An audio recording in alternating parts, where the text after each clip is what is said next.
Ngayon tayo ang maglilibing. Bukas tayo po ang ililibing.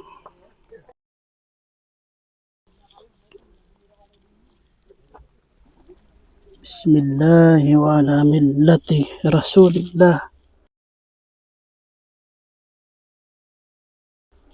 Sabi ng propeta sallallahu alaihi wasallam, Zurul kubura fa innaha tudhakkirukumul akhirah. Bisitahin niyo ang mga libingan sapagkat ito'y magpapaalala sa inyo sa akhirah, sa kabilang buhay.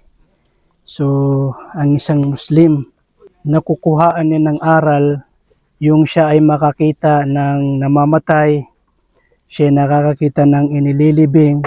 Kapag siya ay nakakapunta o nakakabisita sa mga libingan ay dapat na nakukuhaan niya ito ng aral.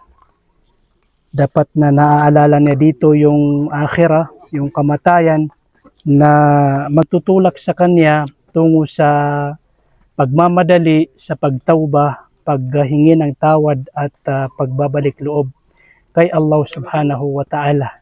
Siya ay nagpaparami at siya ay nagsusumikap sa pagsamba kay Allah subhanahu wa ta'ala. Ganun po dapat ang isang mananampalataya.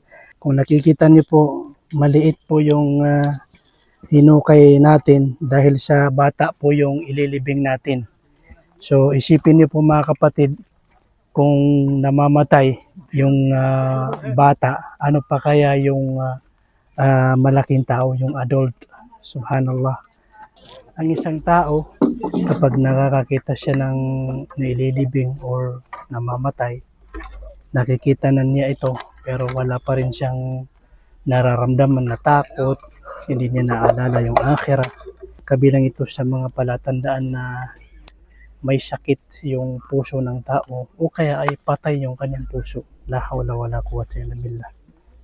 So kabilang sa tanda ng buhay na puso ay kapag nakakakita ka ng namamatay or inililibing, nabibisita mo yung libingan ay agad mo naaalala yung akhirah o kaya mas naaalala mo dito yung akhirah. Nagtutulak ito sa pagpaparami ng kabutihan.